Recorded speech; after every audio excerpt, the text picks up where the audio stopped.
Hi everyone, I'm Dr. Downey and today we're going to be discussing designer steroids and what they are specifically. So, designer steroids are thought to be these new anabolic steroids that are very secretive and designed only for top level athletes and celebrities. Like in Hollywood, you'll see these celebrities have insane transformations and it's postulated they have these designer steroids because they don't really have side effects or they seem to have gains that are really, really good, I suppose. And it's also thought that these designer steroids are so new and so novel that they aren't detected on testing. But in fact, a lot of the designer steroids are not anabolic, and we'll go into this. But essentially, the definition of a designer steroid is a steroid that's manufactured specifically to circumvent doping tests in human sport. So essentially, it's only designed to pass testing. That's the strict definition of a designer steroid.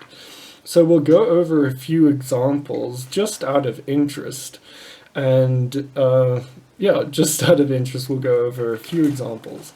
So it first came to light around 1983 that other countries were using or had an advantage in sports because they had state-backed doping programs. And specifically in 1983, it was found that the German government had a doping program, and it was all aided by the use of epitestosterone propionate. But this isn't anabolic at all, so why did they use it in this doping program?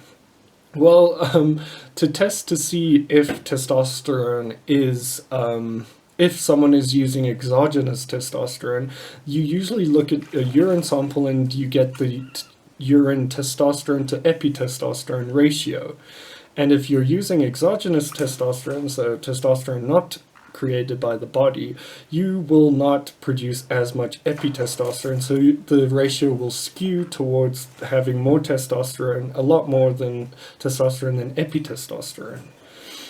So by supplementing with epitestosterone, you can actually use a lot more exogenous testosterone and the ratio will be balanced. So it won't be picked up that you're using exogenous testosterone. But furthermore, this isn't the only country that's been doing this. It was found that in the US they were creating something called the cream, which was essentially a cream with testosterone, epitestosterone in it that you would apply, and you get it at the right ratio so it wasn't picked up on testing. And it was also found that this company had created a whole new steroid called the Clear, which was also known as tetrahydrogestrinone. So what is this? I mean, it interests me because I'd never seen an agent like this before because it's a progestogen derivative. And for those who don't know, most steroids are derived from testosterone or DHT or 19-nortestosterone. So how is a progestogen anabolic? Well, there's actually overlap between progestogens and androgens where they actually trigger the same receptors.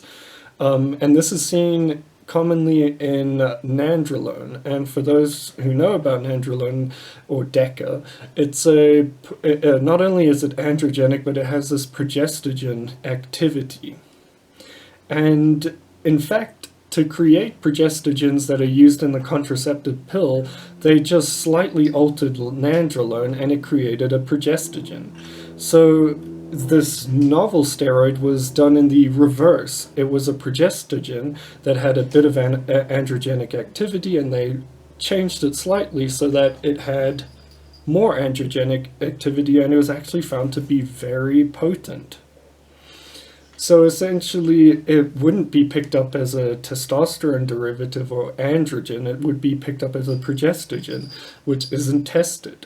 So that's how they bypass tests. And when they did studies on this, they found it was commonly taken sublingually, so under the tongue, and it was incredibly potent at inducing muscle accretion in rats. But not only that, there's another unknown area of designer steroids, which obviously it's an underground, it's with underground chemists, so not a lot is known about it, but essentially these underground chemists look back at the research and look at anabolics that were never marketed and try recreate these structures because they're not going to be tested.